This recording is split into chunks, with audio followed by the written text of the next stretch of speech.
now you have a chance to hop in there with make a serious impact. Obviously, Dylan's really the only true starter coming back. I mean, from the defensive line perspective, you know, where are you guys feeling you're at right now? Right now, I'm actually proud of my guys. As a group, collectively, we're moving forward. We took a lot of strides in the offseason, working over in the winter with the weight room guys, and then coming out here on the field with ourselves without any coaches.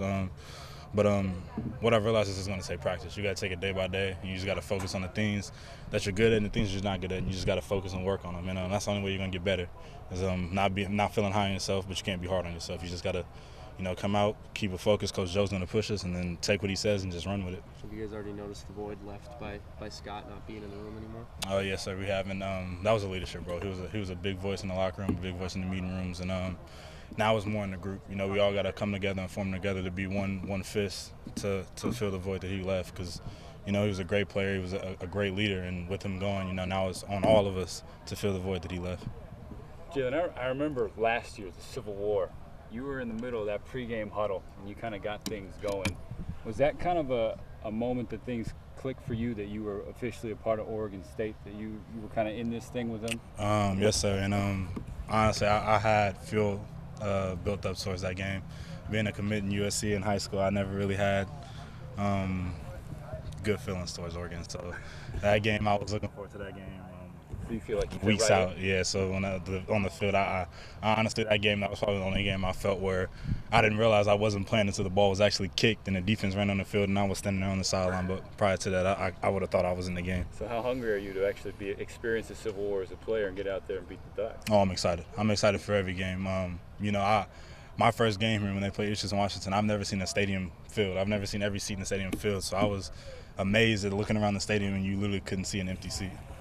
Dylan said after you guys lost, it was a close one, but he's like, we're going to come back and get bigger, faster, stronger, and we will win this game next year. Is that kind of a mentality the entire defense has taken on, adopted, that you guys are tired of losing Civil Wars? It's the mentality of the team, and you don't want to lose a game all year. And the way I think about it is I'm not used to losing. I didn't lose in high school. I don't like to lose. It's not something you can have in yourself. You can't be okay with losing, and that's any game. I don't like losing in practice. I don't like losing in the classroom. Losing is not a part of me. If you let losing in your heartbeat be okay, you won't fight. You won't. And honestly, we can't have that on the team. Anybody that's comfortable with losing is, I don't know how you live with yourself. You literally can't be okay with losing.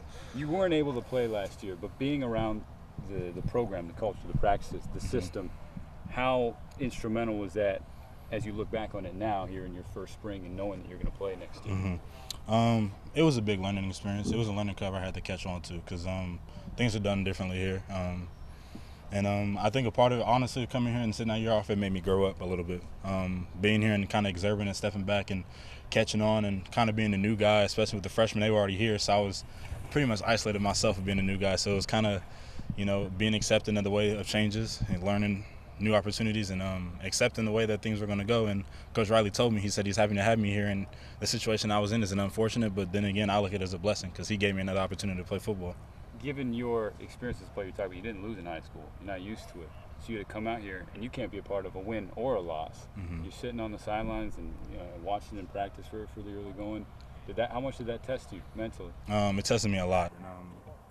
Through the first few weeks, it was tough on me, but I found my way through it with the practices. I figured if I come out here and I win Monday, and I win Tuesday, and I win Thursday, and I win Friday, and all the days of the week, on Saturday, if the team wins, I helped. If they lose, I didn't do my job in practice as a scout team player to help the team prepare to win.